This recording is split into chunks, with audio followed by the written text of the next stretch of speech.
We're going to start right now. Every 10 minutes, you're going to get to vote somebody out of the room.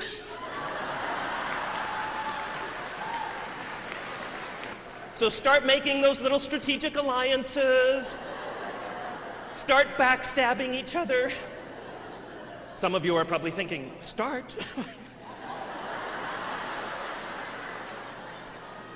Now, of course, I do not want to talk about survival. To me, survival is a lousy goal, and a goal that too many of us are opting for.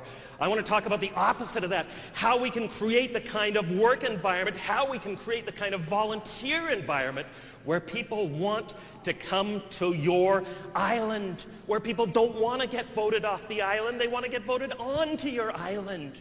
How many of you would like to go into work tomorrow knowing that you're going to have at least a little bit more of this?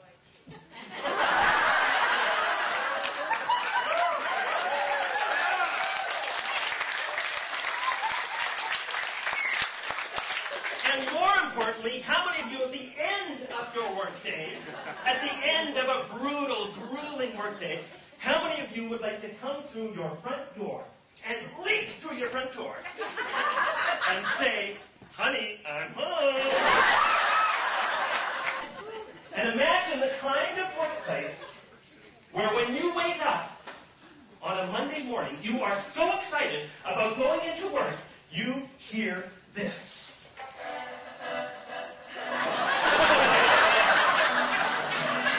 Yes! It's Rocky! And when you hear the theme from Rocky, of course, you don't just get out of bed. No, you leap out of bed. You grab your spouse, you kiss your spouse. You run over here, you grab your dog, you kiss your dog. If you don't have a dog or a spouse, you kiss yourself. You find a way to do it. You go to the mirror, and you do the fun dance naked in front of the mirror.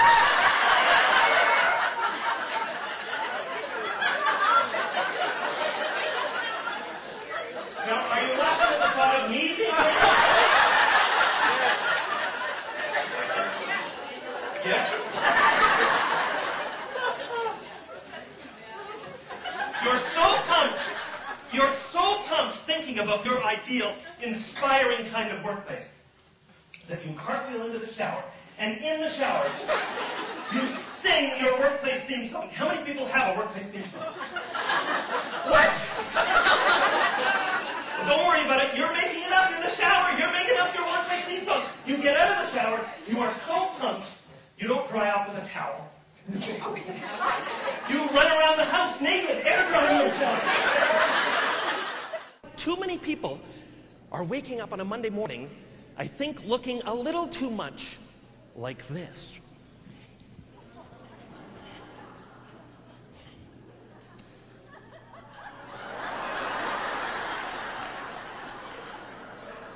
And when you wake up looking like this, and you wipe the drool off the pillow, you don't exactly hear the theme from Rocky, do you? And when you think about going to your volunteer organization, going to your workplace, you don't leap out of bed with the enthusiasm of that guy. No, you don't even do the fun dance naked in front of the mirror. You don't.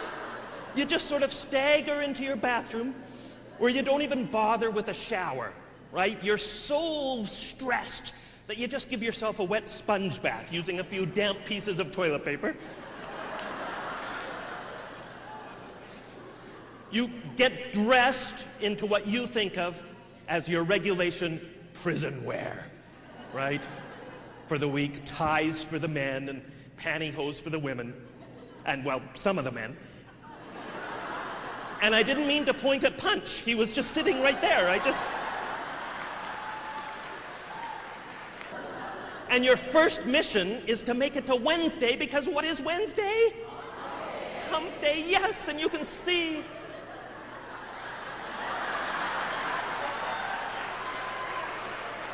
I can turn this car around any time, ladies and gentlemen.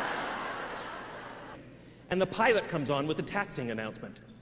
And he sounds very, monotone at first. He says, yeah, this is Captain Bob up in the cockpit. We'll be taking off shortly. I don't sound very good, do I? I'll be right back. And everyone's going, what do you mean you'll be right back? We're on a plane. We're about to take off. Where are you going? And he comes back on about 5 seconds later, and he does this impersonation of a monster truck rally announcer. So he comes on the PA, and he goes, "Yes, ladies and gentlemen, this is Captain Bob in your cockpit. We are going to be taking this baby up to 32,000 feet where the angels fly." And he does this like 3-minute amazing commentary. The whole plane broke out into applause when he was done. I mean, how many flights have you been on where people applaud the taxiing announcement? Then we get up on the plane and they have this contest, right? Where you have to pass the toilet paper over your head and you're racing the other aisle. So you have to get the toilet paper to the back of the plane, touch the back wall, pull it over the head of the successive rows. The winner gets let off the plane first. He's decided to embrace two values, just two values, trust and humor.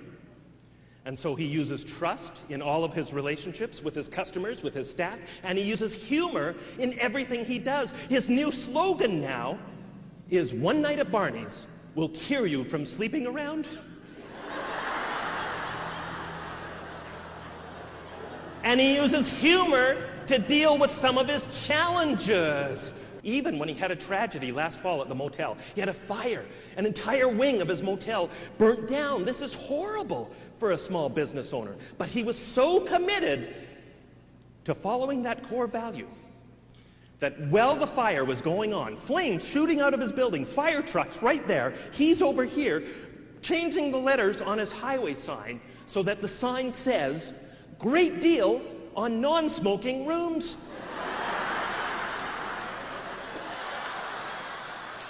You reduce your blood pressure substantially after the laughter subsides. You increase the amount of oxygen going into your lungs, blood, and brain. In fact, 6 times the level of oxygen is thought to go into your brain. And trust me on this one, oxygen going to the brain in the workplace is a good thing. You increase something called salivary immunoglobulin A, which helps fight respiratory infections, and you increase the activity in your T killer cells, which boosts your immune system. One study found that after a really good laugh, your body cells are still chemically changed 24 hours later. 24 hours later, your body cells are still doing this. Party in the liver! Because that's where the party place would be, right? Some of you will figure that joke out on the drive home.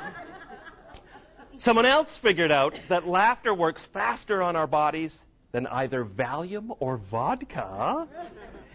And Dr. William Fry, a pioneer in this research, he found out that just 20 or 30 seconds of good hearty laughter is about the same physical workout as about 3 minutes on a rowing machine. What would you rather do? You know what I do? Now that I know this information, I go down to the gym. I open up a big tub of ice cream, and I laugh at the people working out. And mentally, we know that a sense of humor is one of the most powerful stress busters for 3 reasons. First of all, a sense of humor truly is one of the best forms of mental floss ever invented. It just clears away all that debris, all that anxiety that floats around in your brain when you feel stressed, so that you can tackle your problems, your conflict with a customer or an employee with a clear and focused brain, right? One simple little thing that I do to just practice finding the humor in day-to-day situations is I go looking for incongruous things. I go looking for unintentionally funny signs. Signs that aren't purposely funny, but unintentionally. I take pictures of them all over the place. For example, there's a sign at a gas station up near Hinton, right on the side of the road. It's a gas station and a restaurant, and they have this big sign that says, "Eat here and get gas."